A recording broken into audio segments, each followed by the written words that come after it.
j'espère que vous allez bien. Je vous souhaite la bienvenue dans cette nouvelle vidéo et sur ma chaîne si c'est la première fois que vous passez par là.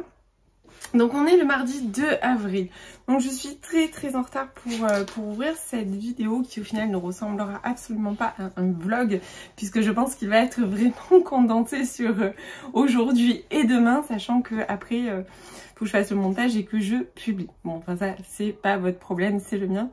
Mais voilà, donc c'était le week-end de Pâques, j'espère que tout le monde a passé un très bon week-end. Moi pour ma part, je me suis reposée et c'est peut-être un peu pour ça aussi que j'ai eu un petit peu la flemme de venir par ici, d'ouvrir cette vidéo et de vous parler lecture. Mais me voilà aujourd'hui et j'ai pas mal de choses à dire. Alors déjà, je vais vous parler de ces deux livres pour clôturer mon mois de mars. Je vais vous faire un petit bilan rapide comme je le fais d'habitude sur le mois de mars. Et ensuite, je vous parlerai de ma première lecture du mois d'avril. Donc, au mois de mars, j'ai lu, c'est la semaine dernière, j'ai lu Comme une lettre à la poste d'Agnès Marot que j'avais reçu, il me semble que je vous l'avais montré dans le vlog précédent, la réception. Donc déjà, la couverture, elle est juste trop belle, j'adore. C'est vraiment le genre de couverture que j'adore. C'est un petit effet trompe-l'œil et même à l'intérieur, on a à certaines pages comme ça, ce petit effet trompe-l'œil.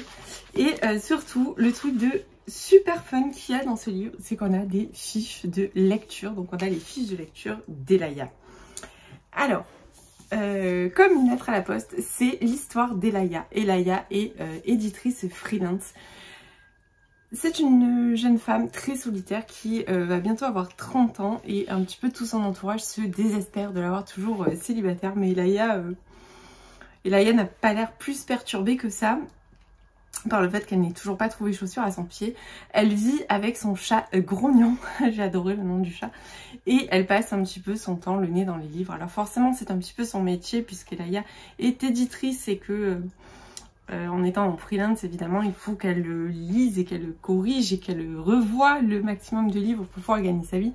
Mais en dehors de ça, Elaya dans tous les cas préfère forcément un bon plaid, un bon canapé et un bon livre plutôt que de sortir. Bizarrement, je me suis beaucoup reconnue dans Elaya. Et voilà. Mis à part que je suis pas éditrice, mais sinon je me suis beaucoup reconnue. Le nombre de fois où je dis non, j'ai pas envie de sortir, je suis fatiguée. Non, en fait, c'est juste que j'ai envie de terminer mon livre. Mais bon, ça, il n'y a que moi qui le sais. Donc voilà, Elaya, c'était un petit peu pour vous situer. Donc Elaya reçoit tous ses livres par la poste. Elle vit on transite un petit peu entre sa boîte aux lettres et chez elle. Et puis un beau jour, elle s'aperçoit que les enveloppes qu'elle reçoit ont été rescotchées. Et quand elle ouvre, les livres sont cornés, les dos sont pliés, tout ce que je déteste. Et de fait, elle se dit, mais mince, il y a quelqu'un qui ouvre mes colis, qui lit mes livres avant moi, c'est pas normal.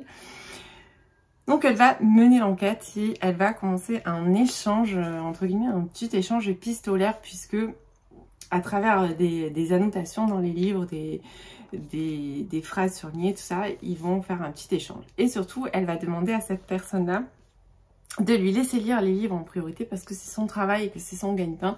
Et elle lui promet de lui renvoyer une fois qu'elle les a lus et corrigés. Donc voilà, c'est un petit peu cette histoire-là. Donc elle va mener son enquête, elle va chercher à savoir qui se cache, qui est cette mystérieuse personne qui quelque part lui met un petit peu des bâtons dans les roues. Il y a aussi sa bande d'amis, ces deux copines, elles sont une bande de 3. Elles ont toutes les 3 des vies assez différentes. Et voilà, il y a une très forte notion d'amitié aussi dans ce livre, au-delà de cette petite romance toute mignonne entre Elaya et son mystérieux lecteur qui lui vole ses livres. Et voilà, donc c'est un livre où on se sent bien, c'est un petit livre doudou comme je dirais, on est entre le feel good et la romance. Voilà, moi j'aime bien ce genre de lecture, c'est des lectures qui font du bien, c'est des lectures réconfortantes, c'est des lectures qui, voilà, qui font une jolie transition, par exemple avec des romans un peu plus lourds ou des choses comme ça. Donc j'ai passé un bon moment. Ce qui m'a un petit peu gênée, c'est que par moments j'avais l'impression de piétiner un petit peu, de tourner un petit peu en rond, mais bon, rien de bien grave. En plus le livre est quand même relativement court puisqu'il fait 283 pages sans les fiches de lecture. Et par contre j'ai pris beaucoup de plaisir à aller regarder toutes les fiches de lecture d'Elaya et d'y retrouver des livres que j'ai moi-même lus et qui que j'ai pas forcément beaucoup vu passer. Il y a des livres un petit peu plus vieux que d'autres. Bref, j'ai trouvé ça très sympa, l'idée est très originale.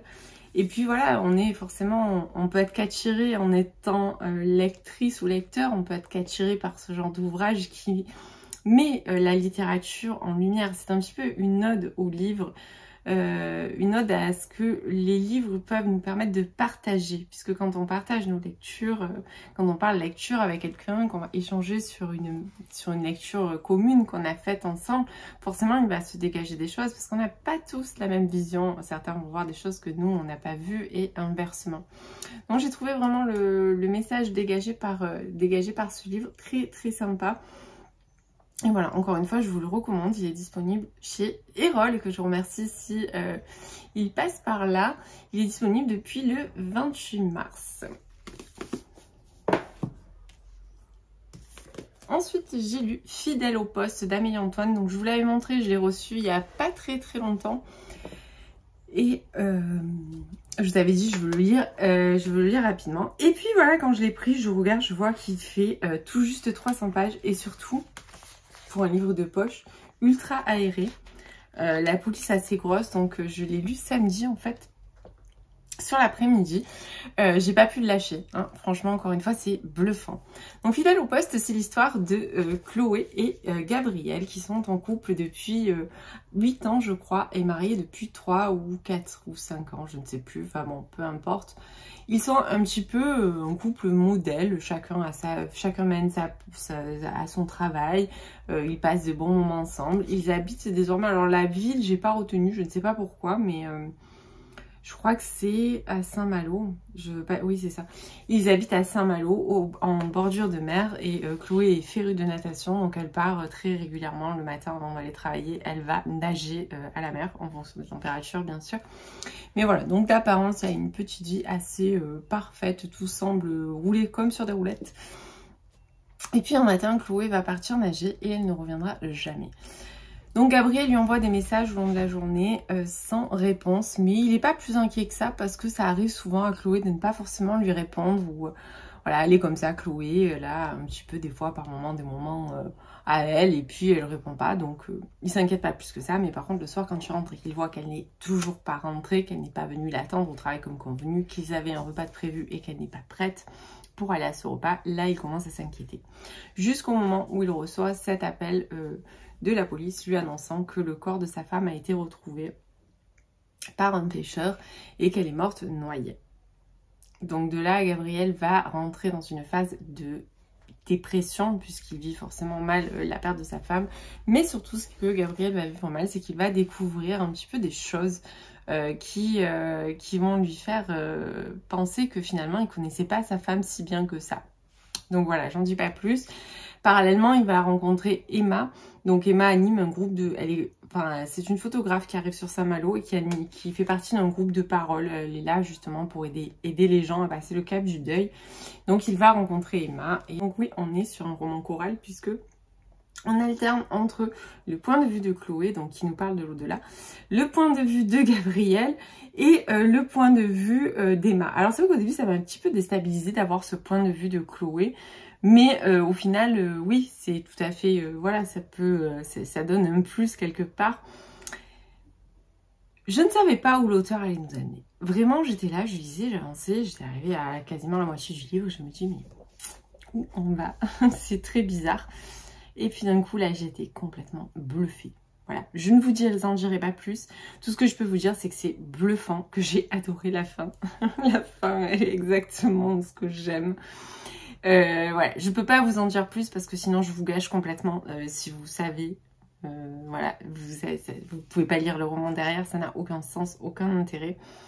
Mais vraiment, vraiment, j'ai adoré cette lecture. C'est pas un coup de cœur, mais voilà, c'est une lecture que je pense me marquera, qui restera en mémoire parce que justement, elle a un énorme côté très bluffant et que, waouh, d'un coup, on se dit, mais mince alors, j'avais pas vu ça comme ça. Donc voilà. Dans tous les cas, si vous avez envie de découvrir encore une fois la plume d'Amélie Antoine, je vous la recommande. J'ai découvert il n'y a pas longtemps avec Raison Obscure. Et j'ai clairement adoré ce livre, je vous l'ai dit, j'ai adoré sa plume. Et j'ai retrouvé, ça c'est son premier roman, donc c'est pour ça que je voulais le lire aussi. Il a eu le prix du jury. Il a eu le prix du jury du premier roman en 2007. Donc voilà. Donc voilà, ça c'était pour mes lectures du mois de mars. Donc maintenant on va passer au bilan, du mois de mars. J'arrive pas du tout à parler aujourd'hui. Donc au mois de mars j'ai lu 16 livres, soit ce qui fait à peu près 6400 pages. C'est pas énorme je trouve. Vous allez dire non elle est folle. Non, moi perso je trouve que c'est pas énorme. Je pense que voilà, j'aurais pu lire un poil plus parce que le mois de mars c'est quand même 31 jours. Et que voilà, j'ai pas l'impression d'avoir lu beaucoup. En comparaison, j'ai moins lu qu'au mois de février, par exemple, qui est plus court. Donc voilà, c'était un petit peu pour replacer le truc. Bon, enfin, c'est pas grave. Alors, on va tout de suite commencer par les choses qui fâchent, c'est-à-dire les déceptions du mois de mars. Parce que je préfère, plutôt que de commencer par les coups de cœur, eh bien, on va commencer par les déceptions. Donc, au mois de mars, j'ai eu une réelle déception. C'est le tome 2 de Borderline de Joyce Keaton, paru aux éditions Hugo. Donc malgré une couverture absolument magnifique, ce jaspage noir que j'adore, j'ai clairement été déçue par ce tome 2 que j'ai trouvé beaucoup trop plat. Je vous en avais parlé, autant j'avais adoré le tome 1, donc on est bien évidemment sur de la dark romance, je précise. J'avais adoré le tome 1, là personnellement j'ai pas eu l'impression de lire une dark romance. Alors pas que j'aime le trash, hein, mais pour moi ça va pas dans la lignée de ce qu'on a eu sur le tome 1. Voilà, donc c'était ma petite déception du mois. Ensuite, j'ai eu une lecture mitigée. C'est Herbit, donc qui est le tome 2 de la saga Airplayer de Alice des Merveilles, paru aux éditions Plume du Web. Donc j'attendais avec impatience de le lire, de retrouver ces deux nouveaux personnages. Et puis au final, j'ai pas plus accroché que ça, mais je vous l'avais dit, je vous l'ai dit dans mon précédent vlog. Alors pas que c'est mauvais, mais voilà, je m'attendais pas à ça. J'ai pas été touchée ou j'ai pas été happée comme je l'avais été pour le premier tome qui était The Bucket List. Donc on a commencé par les déceptions, maintenant on va passer au coup de cœur. Et coup de cœur, ce mois-ci, il y en a eu 2. Alors, il y a eu 2 coups de cœur. Il y a eu un immense coup de cœur pour La dernière allumette de Marie Vareille aux éditions Charleston. Donc bon, vous le savez, Marie Vareille, ça fait partie de mes auteurs chouchous, des auteurs où je lis même pas la 4e de couverture et j'achète direct depuis que je l'ai découverte, il y a 4 ans, je crois. 4 ou 5 ans, je sais plus. Voilà, bon, c'est un livre pour moi qui est nécessaire, c'est un livre que tout le monde doit lire, qui peut être mis entre toutes les mains. Encore une fois, Marie Vareille nous montre toute l'immensité de son talent, mais je vous en ai déjà longuement parlé. J'ai aussi fait un post sur Instagram. Je vous invite à aller le voir si ça vous intéresse, mais voilà, clairement ce roman, il faut le lire. Ensuite, j'ai eu un coup de cœur pour Les orphelins de Philadelphie de Hélène Marie Wiseman aux éditions Faubourg Marigny. Voilà, donc là on est sur un roman historique, on va partir aux États-Unis pendant la période de la grippe espagnole dans les années 1918, juste après la guerre. On va rencontrer Pia qui est une petite fille qu'on va voir grandir et à laquelle on est forcément obligé de s'attacher dès le départ. Voilà, j'ai eu un attachement immédiat pour Pia, j'ai adoré cette histoire. Alors j'ai eu certains retours, certains disaient que c'était un petit peu long à démarrer, que la première partie était un petit peu longue. Moi je vous avoue que vraiment j'ai pas vu passer, il y a je crois 600 et quelques pages, un truc comme ça. Ouais, il y a pratiquement 564 pages, je les ai pas vues défiler, j'ai adoré. La plume d'Hélène Marie Wiseman est absolument magnifique.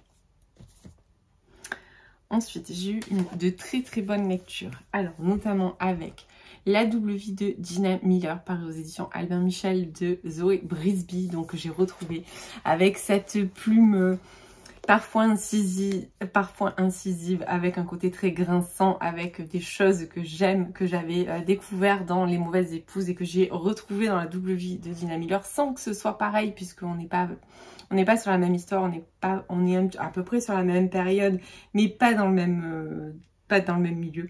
Bref, j'ai adoré, je vous le recommande. Si vous n'avez jamais découvert La plume de Zoé Brisby, alors je n'ai pas lu ses premiers romans puisqu'elle a pris un tournant apparemment, comme tout le monde le dit, avec Les Mauvaises Épouses, mais je vous conseille, avant de lire celui-là, de lire Les Mauvaises Épouses, qui est dans le même, un petit peu dans le même temps, et je pense qu'il faut le lire avant. Ensuite, j'ai eu encore une très bonne lecture avec la parution de Faubourg Marigny de demain. Donc il paraît donc il sera en librairie quand vous aurez ce vlog, puisqu'il paraît le 3 avril, c'est demain. Donc c'est Les livres disparus de la 5e avenue de Fiona Davis. Donc là on est sur 2 femmes Laura et Sadie, une même bibliothèque, des livres qui disparaissent. On est à New York, sur la 5e avenue, dans la bibliothèque municipale, à 2 époques différentes. Mais voilà, on a ces femmes qui se battent pour les droits qu'on a aujourd'hui, notamment Laura pour le droit, pour tous les droits en fait qu'on a aujourd'hui en tant que femme. Et puis il y a cette enquête, cette intrigue, et puis ces secrets de famille. Bref, c'est une histoire que je vous recommande. J'ai eu une sensation de bien-être absolue pendant la lecture de ce livre. J'ai adoré ma lecture et je l'ai dévoré. Donc voilà, ça c'était pour celui-ci. Ensuite, j'ai lu Raisin obscur d'Amélie Antoine, que j'ai beaucoup aimé. Je ne suis pas sur un coup de cœur, mais je suis sur un coup de cœur de la plume de l'auteur que j'ai adoré, qui me donne envie de découvrir et de lire tout ce qu'elle a lu. Donc là, on est sur un sujet très important, un sujet de société, un sujet dont on entend parler quotidiennement. J'ai lu deux livres où je vous dis pas la thématique parce que je ne veux pas la dévoiler.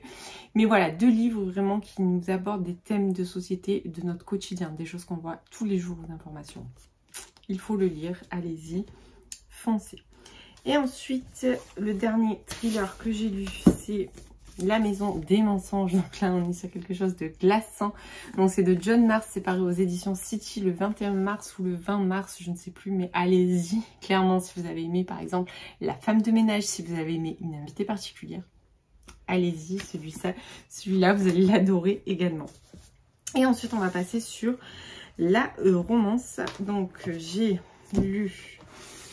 Tout le reste, c'est que de la romance. 2, 4, 6. Donc, il y a eu Magnolia Parks de Jessa Hastings aux éditions Hauteville, qui m'a légèrement agacée. Je ne vais pas revenir dessus parce que je vous en avais beaucoup parlé dans mon vlog. Donc, je ne vais pas me répéter. Mais voilà, il y a pas mal de choses qui m'ont agacée. Et pourtant, ça reste très addictif et j'ai très envie de continuer. J'ai poursuivi, oui, j'ai poursuivi ma découverte de la dark romance avec l'ombre d'Adeline de H.D. Carlton qui a été publié aux éditions Roncière. C'est un tome 1. Je vous avoue, j'avais pas fait attention quand je l'ai acheté que c'était un tome 1, mais bon, c'est pas grave du tout. Une chose est sûre, c'est que je lirai la suite parce que la fin m'a laissé totalement comme ça. Et mais j'ai pas honte de dire que j'assume complètement le fait de dire que j'ai aimé une dark romance, même si elle aborde des choses... Voilà, qu'on n'est pas sur une relation normale, qu'il n'y a rien qui est normal dans ce livre, mais voilà, j'ai bien aimé, il y a une intrigue de fou. Et puis voilà, la couverture est absolument magnifique, l'intérieur est génial aussi, je ne sais pas si je vous avais montré, mais voilà, franchement c'est top, donc voilà. Voilà, ensuite on va passer sur des romances plus douces.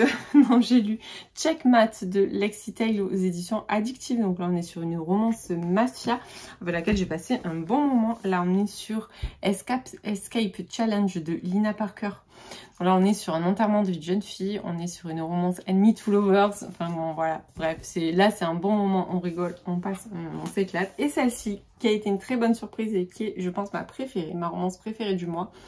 C'est Rebel Squad de Marion Laurent, publié aussi aux éditions Addictive. Donc là, on est sur une romance militaire toute douce avec des sujets très forts. Et ça m'a même fait verser une larme à la fin.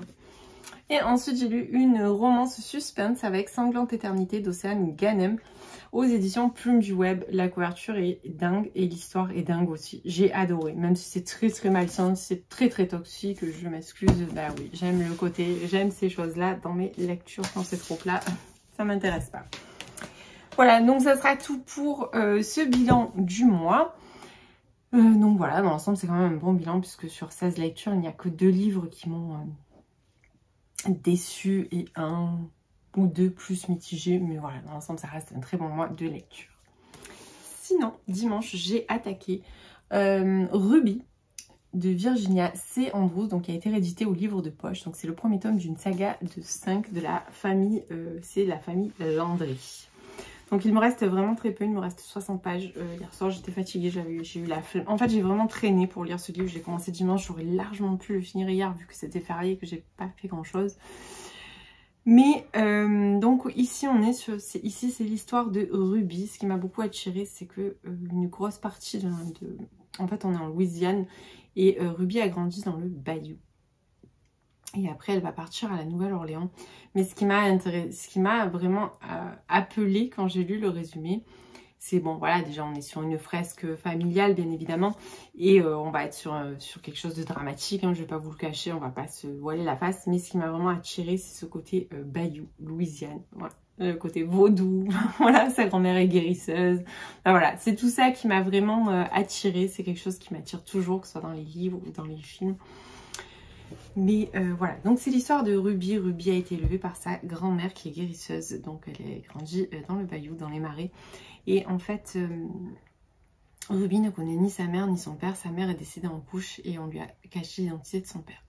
Elle a aussi son grand-père, mais son grand-père a été chassé par sa grand-mère. On découvrira au fil de notre lecture pour quelle raison. Au fil de la lecture, on va découvrir un petit peu tous ses secrets. Donc, qu'est-ce qui s'est passé à la naissance de Ruby?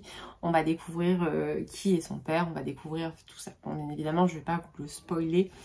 Voilà, tout ce que je peux vous dire, c'est qu'on est vraiment sur une histoire, une fresque, enfin, c'est même pas une fresque, oui, c'est une fresque familiale, mais on est surtout quand même centré sur Ruby, notamment pour ce tome-là. Après, je ne sais pas comment ça va évoluer par la suite. C'est quand même très très triste.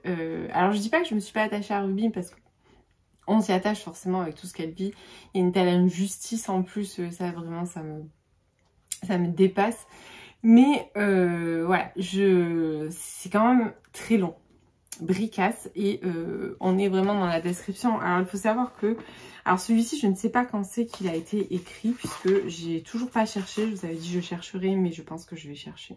Il faut savoir qu'elle a publié, son premier livre a été publié en 72, et elle a connu son succès en 79, Virginia C. Andrews, avec la saga Fleur captive, dont j'ai lu uniquement le premier tome, mais j'ai les 4 autres tomes dans ma palle. Mais, donc La famille Landry, je ne sais pas quand c'est qu'elle l'a écrit, et ça m'intéresse de le savoir. J'ai toujours pas cherché, mais je vais le faire. Donc voilà, on est quand même sur quelque chose qui a été écrit dans les années... on est quand même sur quelque chose, bien évidemment, qui a été écrit dans les années 80, 90. Alors ça, je ne sais pas quand, mais à mon avis, dans les années 80, je pense. Donc forcément, c'est différent de ce qu'on peut lire sur ce genre de saga qui sort aujourd'hui. Elle a été comparée à Lucinda Riley. Moi, je ne suis pas forcément complètement d'accord avec ça. Mais je crois que je l'avais déjà dit pour Fleur captive. Voilà, ils vendaient ça comme si vous aimez Lucinda Riley, allez-y quoi. Bon, moi je trouve pas que ce soit pareil. Après, la plume est très agréable, c'est très travaillé. Mais c'est très descriptif, parfois même contemplatif. Donc on va dérouler un petit peu l'existence de cette jeune fille de Ruby qui a grandi dans le bayou, qui est une cajum, qui est élevée par sa grand-mère jusqu'au jour où malheureusement sa grand-mère décède et où elle va devoir vivre de ses propres ailes. Voilà, donc c'est quand même une histoire, on va dire, c'est triste, hein, je vais pas vous mentir, on est sur quelque chose quand même d'assez triste, d'assez lourd, et surtout les gens sont tellement méchants. Enfin bon bref, vraiment sa belle-mère, genre c'est une marâtre quoi. Enfin voilà, je vais terminer ce soir, je terminerai les 60 pages, c'était très fouillis ce que je viens de vous raconter. Je terminerai ces 60 pages et je vous ferai un retour complet demain parce que je veux voir comment ça va terminer parce qu'il y a 5 tomes derrière, j'en ai déjà un mais les autres ne sont pas encore sortis. Enfin, n'ont pas encore été réédités donc je pense qu'ils sont quand même trouvables parce que forcément ils ont déjà été édités, je sais pas en quelle année, hein, mais voilà, je vais chercher. Et voilà, je veux voir comment ça va finir et je vais décider. Bon, j'ai le tome 2 dans ma palle, mais je vais décider si je poursuis ou pas parce que c'est vrai que c'est assez lourd. Voilà, après c'est pas que j'aime pas, hein, mais c'est juste que c'est pas des lectures très entraînantes. Voilà. Sur ce, je vais vous laisser. Je vous dis bien évidemment à plus tard. Et coucou, j'espère que vous allez bien. Je vous reprends, on est jeudi 4 avril, donc j'ai pas pu revenir hier comme c'était prévu parce que j'ai eu un petit souci. Hier midi en rentrant, j'ai trouvé ma chaîne pas très bien du tout, donc pas Lola, mais Polly, que vous voyez quasiment jamais puisque bon, elle est beaucoup moins... elle vient pas forcément se mettre à côté de moi quand je filme. Mais voilà, donc je l'ai trouvé dans un état un petit peu inquiétant et j'ai dû partir en urgence chez le vétérinaire. J'y ai passé l'après-midi. J'étais très très inquiète et voilà. Donc je n'ai pas lu, je n'ai pas vlogué, je n'ai rien fait du tout parce que clairement j'avais pas du tout la tête à ça. Donc là aujourd'hui elle va un peu mieux. Donc je suis rassurée déjà parce que c'était un peu compliqué. On pensait qu'elle avait... qu'elle avait ingéré quelque chose, soit un truc toxique ou soit un truc un peu gros qui serait resté coincé dans son estomac. Ou voilà. Donc c'était, je vous avoue que j'ai passé, voilà, que j'ai passé une journée mais vraiment très très angoissante jusqu'à là que je rentre à midi où je vois que elle va mieux, qu'elle accepte de remanger enfin et que voilà, je sens qu'elle commence à rebouger et tout ça. Donc c'était vraiment... Voilà, donc je vous ai raconté ma vie. Je suis désolée pour, pour cette petite parenthèse, mais voilà, des fois, comme je vous dis, on est des êtres humains aussi. Voilà. Et moi en plus, je suis, vous savez, je suis ultra attachée à mes animaux et je suis surtout une ultra sensible. Donc le moindre petit truc, vous voyez, j'ai une tête de déterrée aujourd'hui parce que j'ai quasiment pas dormi. J'ai passé la nuit à la regarder, à la surveiller, à la caresser, Enfin voilà quoi, c'était pas très très glorieux et j'étais obligée bien évidemment d'aller travailler ce matin puisque je n'y suis déjà pas allée hier après-midi parce que ben, forcément je suis partie de suite quoi. Je suis rentrée un quart d'heure après, j'étais dans la voiture avec ma chienne et chez le veto. Donc voilà, donc c'était ma petite parenthèse. Donc je reviens quand même vous parler de Ruby de Virginia Serondros, donc qui a été réédité aux éditions Le Livre de Poche, donc j'ai terminé mardi soir. Donc je crois que la dernière fois que je vous ai pris, je vous avais dit qu'il me restait une 60aine de pages, donc je l'ai terminé. Alors je me suis également renseignée un petit peu sur l'auteur, donc il faut savoir que l'auteur est décédé en 1986, donc forcément tous ces livres ont été écrits avant. Alors je n'ai pas réussi à vous dire, j'ai cherché un petit peu, mais voilà, j'ai pas réussi à trouver en quelle année celui-là avait été écrit, mais je sais qu'il a été traduit et publié pour la première fois en France en 1995. Donc qui était déjà 10 ans après son décès. Ça nous fait vraiment penser à Lucinda Riley, vraiment, quand je regarde un petit peu toute sa biographie, elle n'a écrit que des sagas familiales en fait. Celle qui l'a faite vraiment connaître et qui l'a propulsée un petit peu sur le devant de la scène, c'est Fleur Captive, qui a également été adaptée en série télévisée.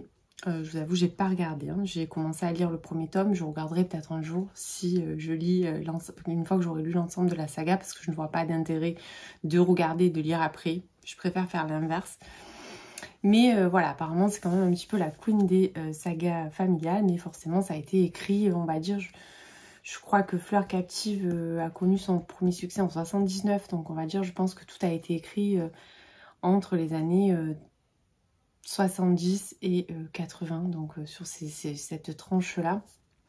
Donc forcément, c'est vrai qu'on trouve un petit peu certains décalages forcément, puisque ça a 30 ans, enfin ouais, même plus, ça a mon âge quoi. Voilà. Donc trêve de plaisanterie, Fleur Captive à mon âge, voilà, pile poil. Alors, même si la lecture a été un petit peu laborieuse. Alors ça a été laborieux comme je vous dis parce que c'est un pavé, que c'est très descriptif, qu'il y a des passages même qui sont limite contemplatifs. Donc c'est vrai que moi parfois j'ai un petit peu du mal. Mais en dehors de ça, j'ai bien aimé l'histoire et j'ai bien aimé la fin. Parce que la fin m'a quand même un petit peu enlevé toute cette peine que j'avais, toute cette injustice que j'ai traînée avec Ruby tout le long de ma lecture, de par tout ce qui lui arrivait.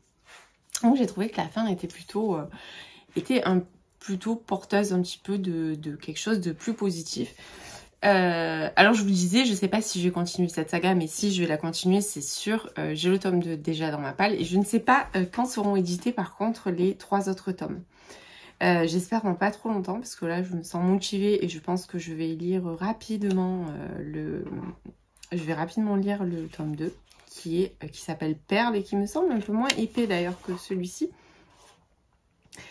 Et après, ben voilà. Donc, dans tous les cas, moi j'ai bien aimé l'histoire de Ruby. J'ai bien aimé découvrir un petit peu la Louisiane, le bayou, les marées, le mode de vie et tous les préjugés qu'il y avait par exemple avec les habitants, avec les créoles de la Nouvelle-Orléans qui, limite, il est considéré un petit peu comme des animaux, les gens qui habitaient les Cajuns du bayou.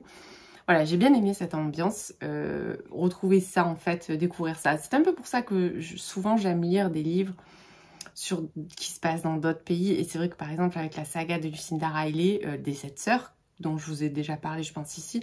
C'est une saga qui nous fait voyager. Et moi, ça, j'adore, en fait. J'aime beaucoup voyager au travers de mes lectures. Et là, c'est vrai que dès que j'avais vu le résumé, que j'avais pas vu Louisiane, j'ai foncé direct et je regrette pas du tout. Même si, comme je vous dis, ça a été un petit peu laborieux. Parce que forcément, bah, c'est long. Et c'est vieux. Donc, il y a quand même, on retrouve quand même... il y a quand même un décalage par rapport à ce qu'on peut lire dans le même genre à l'heure d'aujourd'hui. Mais voilà, si certains l'ont lu ou l'ont lu en entier, parce que je suppose qu'il y a des gens qui ont lu qui l'ont lu dans les années 90, moi je vous avoue que non, pas du tout. À l'époque, je ne me serais jamais tournée vers ce genre de lecture.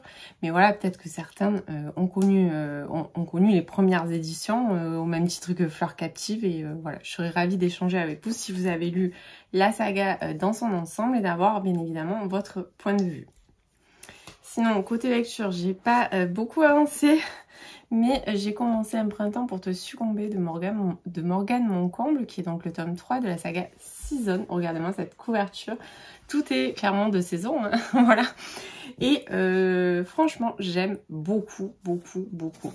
Donc j'en suis à un peu plus, un tout petit peu plus que la moitié. Il me reste à peu près 200 pages. Parce que je crois qu'il fait quand même, ouais, il fait presque 500, enfin bon, bref. Donc il me reste ça à peu près. Et franchement, je pense qu'il va peut-être dépasser Un automne pour te pardonner. Donc un printemps, alors je vais vous en parler un petit peu, puis je vous ferai bien évidemment le retour complet dans le vlog suivant, parce que je veux à tout prix vous publier mon vlog demain, donc voilà. Donc Un printemps pour te succomber, c'est l'histoire de Nolia, donc Magnolia, qui est donc une des copines de Camélia et de, j'ai oublié son nom, de Lily, oui, de Camélia, de Lily et de Jasmine, qui fait partie de ce quatuor. Et Nolia est une jeune maman célibataire. Elle élève sa petite fille toute seule pour des raisons qu'on va découvrir au fil des pages. Je ne veux pas trop vous en parler. Et elle a un rendez-vous en fait, elle est fleuriste en fait, Nolia. Et elle a un rendez-vous avec un couple pour discuter un petit peu de l'agencement des fleurs pour le mariage. Voilà, ils veulent faire appel à elle pour ses services. Elle se rend sur un rooftop et la femme avec qui elle a rendez-vous, la femme du couple avec lequel elle a rendez-vous lui envoie un message en lui disant « Mon mari est déjà là, moi j'arrive, je suis un peu en retard ». Et elle lui dit « Il est habillé comme ça, et tac, elle va. » Et en fait, non, pas du tout. Il y a un gros quiproquo et franchement, le premier chapitre est à pleurer de rire. Donc en fait, elle va faire la rencontre de Camille. Donc Camille, c'est un homme il a un peu tout pour lui. Il est beau, il a bien réussi, il a de l'argent, enfin bon, il est... Voilà. Mais Camille, en fait, a monté... Il a une réputation un petit peu... de coureur de jupons, mais surtout il y a des sextapes qui baladent sur lui. Il gère un site d'escort girl, enfin bon, escort girl et escort boy. Donc voilà, on va dire que c'est... Et là, il va y avoir un énorme quiproquo. Et on va partir bien évidemment sur un mariage arrangé, sur un fake dating. Et avec une proximité forcée, puisque forcément, pour redorer son blason, il va dire qu'il va se marier, que c'est la femme de sa vie, qu'il va se marier avec elle, et ils vont forcément devoir vivre sous le même toit. Donc voilà, c'est assez drôle, mais il y a aussi des thématiques assez profondes, plus on avance dans le livre, et plus les thématiques sont assez profondes. Et j'avoue que j'aime énormément ça, je m'attache beaucoup au personnage, j'aime énormément le personnage de Nolia, elle me fait mourir de rire. La dernière scène que j'ai lue hier soir, c'est vraiment, bon après non c'était pas drôle, mais il y a eu une scène vraiment qui m'a fait pleurer de rire et que voilà, je me dis mais mais voilà, il y a plein de trucs et en même temps il y a des choses très profondes qu'on découvre au fil des pages. Bon là je veux pas trop vous en parler plus, je verrai enfin une fois que j'aurai terminé mon livre de voir ce que je peux vous dire ou pas sur mon retour final. Une chose est sûre, c'est que décidément cette saga elle est géniale, vraiment je vous la recommande au même titre que je vous recommande à chaque fois Twisted, la saga Twisted, même si c'est pas du tout le même genre parce que là on n'est pas sur le même genre. Mais franchement, c'est vraiment une très très bonne saga et je ne connaissais pas Morgane Moncomble, mais j'avoue que ça me donne très envie même d'aller voir un petit peu ce qu'elle a écrit avant et d'en lire d'autres. Donc voilà, bah écoutez, j'ai pas fait de réception cette semaine, j'ai pas acheté de livres. Non, j'ai pas acheté de livres cette semaine, je crois qu'il va neiger. Non, sans rire, j'ai acheté aucun livre cette semaine. Vraiment, je m'améliore, j'avoue que là, je suis fière de moi, je suis à 2 doigts de me donner une médaille. Non. Mais je vais clôturer ce vlog ici pour que je puisse vite le monter, le mettre en ligne pour que vous l'ayez demain matin, comme tous les vendredis. J'espère quand même qu'il vous aura plu, même si je n'ai pas parlé de beaucoup de livres. J'espère qu'il vous aura plu, qu'il vous aura donné des idées de lecture, notamment avec mon bilan qui vous fait un petit peu le petit récap. Et dans tous les cas, bah écoutez, moi je vous dis merci si vous êtes arrivé jusque là. N'hésitez pas, comme je vous le dis à chaque fois, à me laisser un petit commentaire, même si c'est juste un cœur, une étoile, une fleur, ce que vous voulez. C'est le printemps, laissez des fleurs. Et voilà, pour me dire que vous avez regardé cette vidéo en entier et que vous l'avez aimée. Donc le code c'est fleur dans le commentaire.